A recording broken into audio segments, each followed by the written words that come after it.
अगर एनपीएस इतना ही अच्छा है तो सबसे पहले उदाहरण के तौर पे इस देश के मंत्री और नेताओं पे लागू क्यों नहीं किया गया?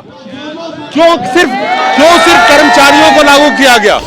एम्प्लॉयज की जो खून पसीने की मेहनत की जवानी भर की कमाई करके जो इन्होंने पेंशन स्कीम में डाला, उसका सरकार जुआ खेल रही है। यानी कि ये जो पेंशन स्कीम है एनपीएस, ये मार्केट लिंक्ड प्लान है।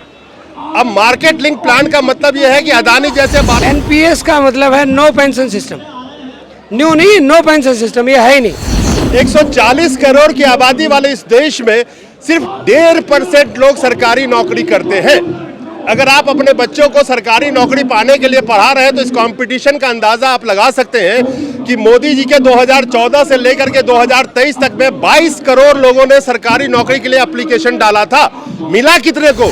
पेंशन एक ऐसा फंड था जब आप रिटायर होते उस उम्र में आपको फाइनेंशियली इंडिपेंडेंस देता ताकि आप अपने बच्चों पर निर्भर ना हो सके। आज के वक्त में आप सोचिएगा कि 2.25 करोड़ के घर में अगर 4 लोग भी वोटर होंगे तो करीब करीब 8 करोड़ वोट इन लोगों के पास है। और यही वजह है कि 2024 के जनरल इलेक्शन से पहले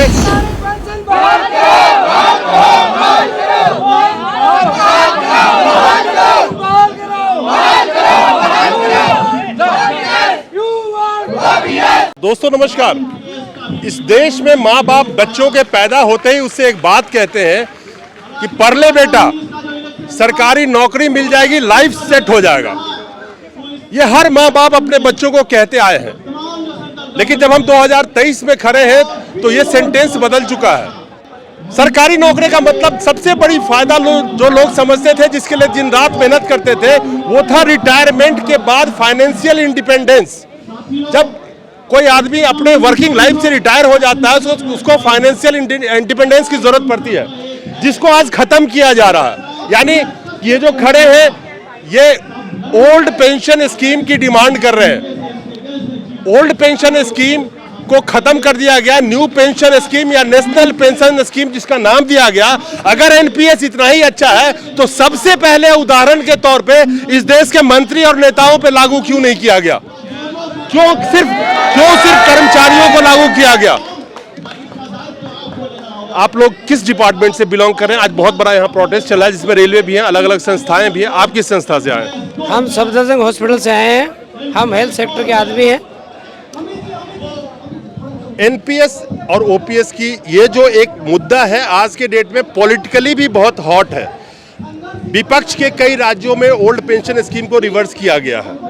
वहीं पे अभी गवर्नमेंट कह रही है कि हमने एक कमेटी बनाया है जिसके अंदर में अभी वो रिव्यू करेंगे और कोशिश करेंगे कि 40% जो लास्ट बेसिक सैलरी मिलता था एम्प्लॉय को, उसका 40% कम से कम तो मिले।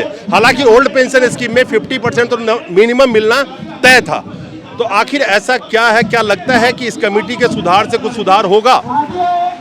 कर्मचारी संगठनों को बिल्कुल भी भरोसा नहीं है इस बात पर। और जो भी उन्होंने कमेटी बनाई है, जब तक कर्मचारियों की एक ही मांग है कि पुरानी पेंशन बहाल नहीं होगी, कर्मचारी अपनी आवाज़ बुलंद करते रहेंगे। और देखिए ये लोकतंत्र है या नंबर का गेम है, तो कर्मचारी तो उसी की बात करेंगे जो पुरानी पेंशन देगा। उस पर भरोसा नहीं है कर्मचारी को। एनपीएस का मतलब है नो पेंशन सिस्टम, न्यू नहीं, नो पेंशन सिस्टम, ये है ही नहीं। कर्मचारियों को ख़त्म कर दिया गया। हेल्थ सेक्टर के जो लोग जो कोरोना में, हम हेल्थ सेक्टर के लोग, हम नर्सेज हैं, मैं सफदरजंग हॉस्पिटल नर्सेज जो यूनियन है उसका अध्यक्ष हूँ। हमने कोरोना में बिना घूस देके एक योद्धा की तरह लड़के दिखाया और हमारी पेंशन नहीं है। आज जब देश में बात करी जा रही है, एक देश एक विधान, एक देश एक चुनाव, सम्मान नागरिक संहिता की बात करी जा रही है, एक देश दो पेंशन क्यों? हमारी पेंशन नहीं है, मंत्री और एमएलए एमपी की पेंशन, ऐसा क्यों? सबसे पहले वो छोड़ के दिखाएं, तब हम भरोसा करेंगे उस पर। खैर, ये हेल्थ सेक्टर से बिलोंग करते थे, जो कोरोना वॉरियर का नाम जिसको प्रधानमंत्री जी ने दिया था। लेकिन अब वही लोग इस देश में पेंशन वॉरियर बन चुके हैं, क्योंकि अब इनको लगता है जल्दी जाग चुके हैं। हालांकि बहुत सारे लोग जो 1 जनवरी 2004 के बाद से जिनकी रिक्रूटमेंट हुई थी, जिनको बहुत बाद में समझ में आया कि ये बहुत बड़ा गेम हो गया है। लेकिन खैर, इन लोगों को तो अभी यंग है, शायद पहले ही समझ में आ गई। आप कहाँ से आई ma'am? Safdarjung hospital. Safdarjung hospital. क्या लगता है कि आपको पुरानी पेंशन सरकार को वापस करना चाहिए और क्यों नहीं कर रही है? बिल्कुल करनी चाहिए और ये हमारा हक, हम इसको लेके रहेंगे, किसी भी हालत में हम पीछे नहीं हटेंगे। हमें पुरानी पेंशन स्कीम जो की त्यों वापस चाहिए, जो कि तो वापस चाहिए। बिल्कुल वैसे के वैसे चाहिए, कोई बदलाव नहीं चाहिए हमें। एनपीएस में कोई बदलाव हम मान्य नहीं करेंगे। अब पुरानी पेंशन स्कीम और नई पेंशन स्कीम में फर्क क्या है? जो एनपीएस है जिसके तहत अगर उसको मैं सीधा सीधा एक बहुत देसी भाषा में कहूं तो इन एम्प्लॉयज की जो खून पसीने की मेहनत की जवानी भर की कमाई करके जो इन्होंने पेंशन स्कीम में डाला उसका सरकार जुआ खेल रही है। यानी कि ये जो पेंशन स्कीम है एनपीएस, ये मार्केट लिंक्ड प्लान है।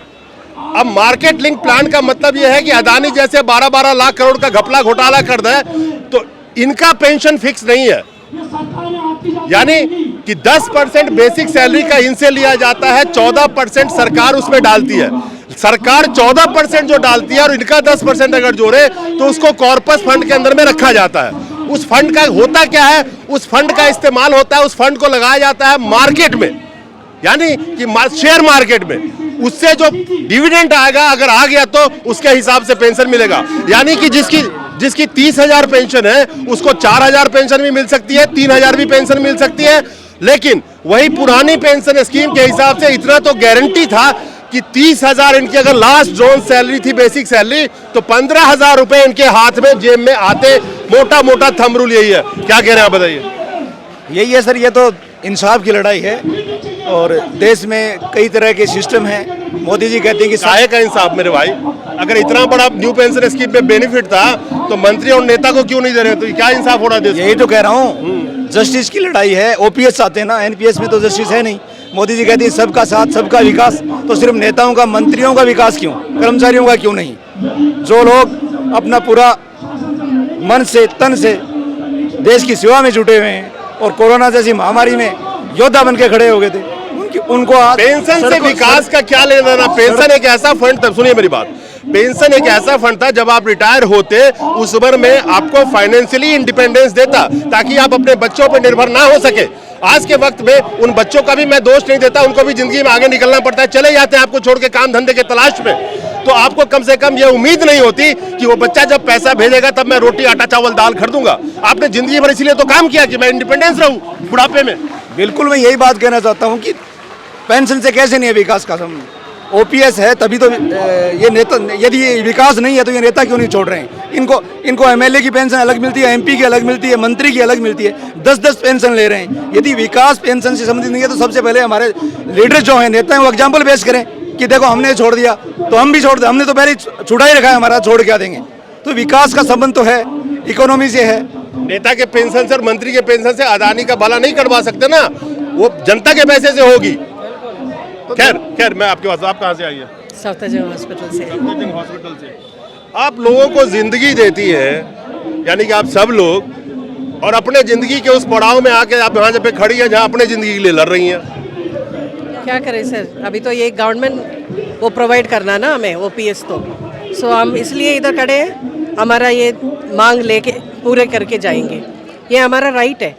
जब मिनिस्टर्स ले सकते हैं उनका, इवन उनका जो टेन्योर ख़त्म हो जाता है, इवन देन वो अपना पेंशन ये सब लेके बैठते हैं, वो क्यों? अब जब हम नौकरी करके हमें जब जॉब फाइनेंशियल सिक्योरिटी चाहिए तब हमारे पास कुछ है ही नहीं। वो जो पीनट जैसे जो भी दे रहा है वो लेना है, वो तो एक्सेप्टेबल ही नहीं है। इसलिए हमें ओपीएस चाहिए। इस देश के अंदर में करीब करीब 2.25 करोड़ गवर्नमेंट एम्प्लॉय है, चाहे सेंट्रल गवर्नमेंट जोड़ लीजिए या स्टेट गवर्नमेंट जोड़ लीजिए। 140 करोड़ की आबादी वाले इस देश में सिर्फ 1.5% लोग सरकारी नौकरी करते हैं। अगर आप अपने बच्चों को सरकारी नौकरी पाने के लिए पढ़ा रहे हैं तो इस कंपटीशन का अंदाजा आप लगा सकते हैं कि मोदी जी के 2014 से लेकर के 2023 तक में 22 करोड़ लोगों ने सरकारी नौकरी के लिए एप्लीकेशन डाला था। मिला कितने को?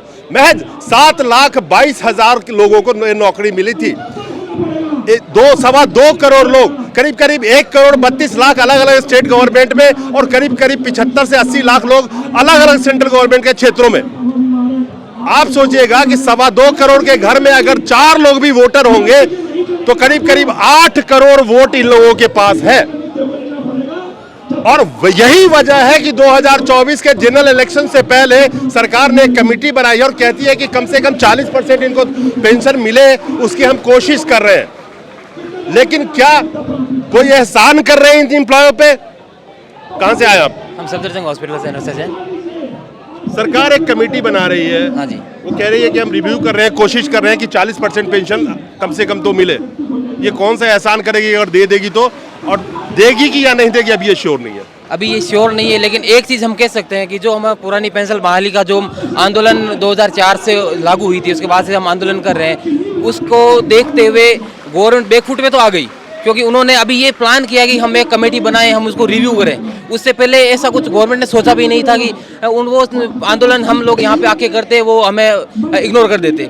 लेकिन अब एक चीज़ तो ये आई है, आगे अगर हमारा आंदोलन मजबूत रहा, हम सभी जो न्यू पेंशनर्स हैं वो सभी साथ में आए, ठीक है, तो हो सकता है गवर्नमेंट न्यू स्कीम को बैक कर दे और ओपीएस वापस आ जाए। इसलिए हम यही चाहते हैं कि ज़्यादा से ज़्यादा ये आंदोलन हो, मजबूत आंदोलन हो, तो ओपीएस हमें मिले, और हम ओपीएस की ही मांग करते हैं। चलिए, अभी इलेक्शन का दौर चल रहा है, 4 राज्यों में भी इलेक्शन है, 2024 में जनरल इलेक्शन है। क्या सरकार वोट से डर के इनकी बात मानेगी? क्या 2.25 करोड़ के करीब जो गवर्नमेंट एम्प्लॉय है इस देश में, अलग अलग गवर्नमेंट सेक्टर में, सेंट्रल हो या स्टेट गवर्नमेंट हो, क्या सरकार को नजर आ रहा है कि अगर इनकी मांगे नहीं मानी गई तो उस इलेक्शन में उनको भारी पड़ सकता है? ये तो आने वाला वक्त ही बताएगा। नमस्कार।